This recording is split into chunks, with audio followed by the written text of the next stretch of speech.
Work, energy, power, ये तीन शब्द हम सब अपनी डेली लाइफ में यूज करते हैं, है ना? लेकिन क्या साइंस में इनका मतलब वही है जो हम सोचते हैं? चलिए, आज एनसीईआरटी के सुपर इंपॉर्टेंट चैप्टर को आसान भाषा में डीकोड करते हैं। सोच के देखिए, कमाली एग्जाम के लिए दिन रात मेहनत कर रही है, ढेर सारी किताबें पढ़ रही है, नोट्स बना रही है, मतलब आम भाषा में वो बहुत हार्ड वर्क कर रही है। पर साइंस की नज़र में क्या ये सच में वर्क है? यही वो सबसे बड़ा सवाल है जिसका जवाब हम आज ढूंढने वाले हैं। तो आज हम क्या क्या कवर करने वाले हैं? सबसे पहले समझेंगे कि साइंस में वर्क का असली मतलब क्या है। फिर देखेंगे कि वर्क पॉजिटिव, नेगेटिव और जीरो कब हो जाता है। उसके बाद डाइव करेंगे एनर्जी की दुनिया में, काइनेटिक वर्सेस पोटेंशियल। फिर आएगा सबका बाप, law of conservation of energy. और एंड में बात करेंगे पावर की, यानी काम की स्पीड। और हाँ, एक एग्जाम रेडी रिकैप तो बनता है। तो शुरू करें। ओके, तो सेक्शन 1, विज्ञान में वर्क क्या है? आइए इसके असली मतलब से पर्दा उठाते हैं। देखिए, साइंस में वर्क के लिए ना 2 शर्तें हैं, और ये बिल्कुल नॉन नेगोशिएबल है। पहली शर्त, एक फोर्स लगना ही चाहिए। और दूसरी शर्त, उस फोर्स की वजह से ऑब्जेक्ट अपनी जगह से हिलना भी चाहिए, मतलब डिस्प्लेसमेंट होना जरूरी है। याद रखिएगा, फोर्स एंड डिस्प्लेसमेंट दोनों का होना जरूरी है। एक भी चीज मिसिंग है तो वर्क डन हो जाएगा जीरो। इसको ना एक सिंपल एग्जाम्पल से समझते हैं। मान लीजिए आप एक बहुत भारी दीवार को धक्का दे रहे हैं, पूरा जोर लगा दिया, पसीना पसीना हो गए, पर दीवार वो तो 1 इंच भी नहीं हिली। तो आपकी एनर्जी तो खर्च हुई, नो डाउट, लेकिन फिजिक्स की भाषा में आपका वर्क डन पता है कितना है? एक बड़ा सा जीरो। क्यों? क्योंकि डिस्प्लेसमेंट जीरो है, सिंपल। और इन्हीं 2 कंडीशन से निकलता है इसका सबसे बेसिक फॉर्मूला। वर्क डन यानी W is equal to force यानी F मल्टीप्लाइड बाय डिस्प्लेसमेंट यानी S। बस F को S से मल्टीप्लाई कर दीजिए, दैट्स इट। अब हर चीज की एक यूनिट होती है, तो वर्क की भी है। वर्क की SI यूनिट है जूल, जिसे हम कैपिटल J से लिखते हैं। और अगर कोई पूछे कि 1 जूल कितना होता है, तो सिंपल है, जब 1 न्यूटन का फोर्स किसी ऑब्जेक्ट को 1 मीटर तक डिस्प्लेस कर दे, तो हम कहते हैं कि 1 जूल वर्क हुआ है। बेसिकली 1 जूल बराबर 1 न्यूटन मीटर। ओके, आगे बढ़ते हैं। अब देखिए, वर्क हमेशा पॉजिटिव हो ये जरूरी नहीं है। वर्क पॉजिटिव भी हो सकता है, नेगेटिव भी, और हाँ, जीरो भी। चलिए इस कॉन्सेप्ट को अच्छे से समझते हैं, क्योंकि ये एग्जाम का एक फेवरेट टॉपिक है। बहुत सिंपल है। पॉजिटिव वर्क तब होता है जब फोर्स और डिस्प्लेसमेंट, समझ लीजिए, बेस्ट फ्रेंड्स है, मतलब दोनों एक ही डायरेक्शन में जा रहे हैं। जैसे एक बच्चा खिलौना गाड़ी को आगे की तरफ खींच रहा है, तो डिस्प्लेसमेंट भी आगे हो रहा है, सिंपल। लेकिन नेगेटिव वर्क में फोर्स और डिस्प्लेसमेंट एक दूसरे के दुश्मन है, मतलब बिल्कुल ऑपोजिट डायरेक्शन में। इसका बेस्ट एग्जाम्पल है गाड़ी का ब्रेक। गाड़ी आगे जा रही है, पर ब्रेक का फोर्स उसे पीछे की तरफ खींच रहा है। तो अब तक हमने बात की काम करने की, अब बात करते हैं काम करने की काबिलियत की, यानी एनर्जी की। एनर्जी को अगर बिल्कुल आसान शब्दों में समझे ना, तो यह है वर्क करने की ताकत। अगर किसी चीज के अंदर एनर्जी है तो वो वर्क कर सकती है। और सोचिए, क्योंकि एनर्जी वर्क करने की एबिलिटी है, इसीलिए इनकी ऐसा यूनिट भी बिल्कुल सेम है, यानी जूल।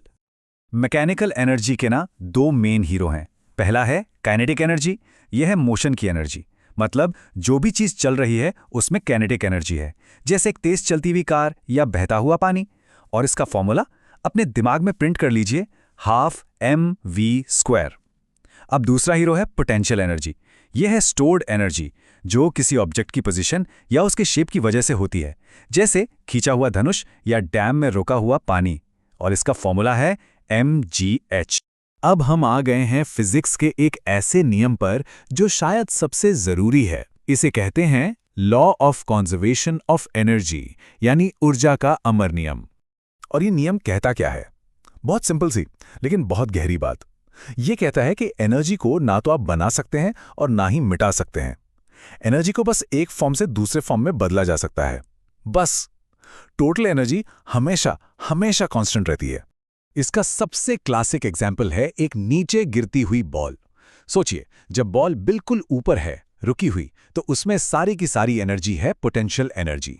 अब जैसे ही वो नीचे गिरना शुरू होती है, उसकी हाइट कम होती है और स्पीड बढ़ती है, यानी पोटेंशियल एनर्जी काइनेटिक एनर्जी में बदलना शुरू हो जाती है। और जमीन से टकराने से जस्ट पहले सारी की सारी पोटेंशियल एनर्जी काइनेटिक एनर्जी बन चुकी होती है। देखा, एनर्जी एक रूप से दूसरे रूप में बदली, खत्म नहीं हुई। तो इस पूरे सफर में सबसे इंपॉर्टेंट बात क्या है कि उस बॉल की जर्नी के हर एक पॉइंट पर उसकी पोटेंशियल एनर्जी और काइनेटिक एनर्जी का टोटल, यानी उसकी टोटल मैकेनिकल एनर्जी हमेशा सेम रहती है, बिल्कुल कांस्टेंट। चलिए, वर्क समझ लिया, एनर्जी समझ ली।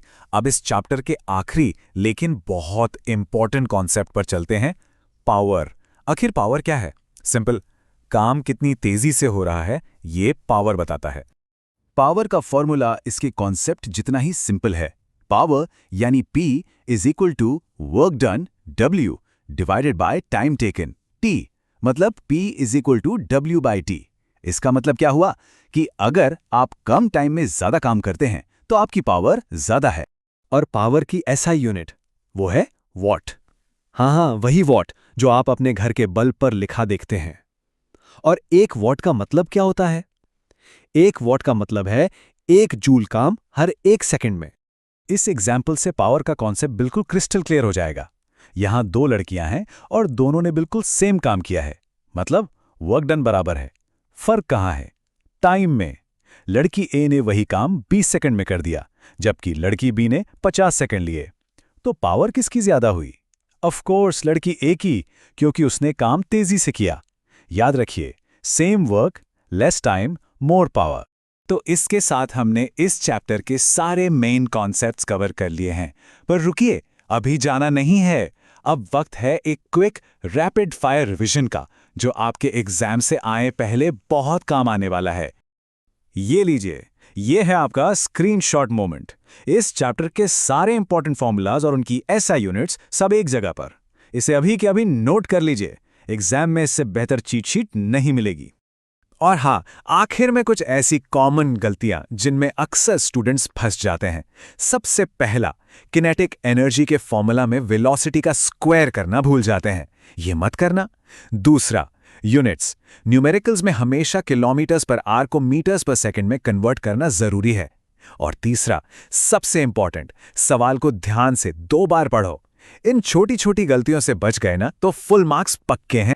तो आज के इस पूरे विश्लेषण के बाद एक छोटा सा सवाल आप सबके लिए।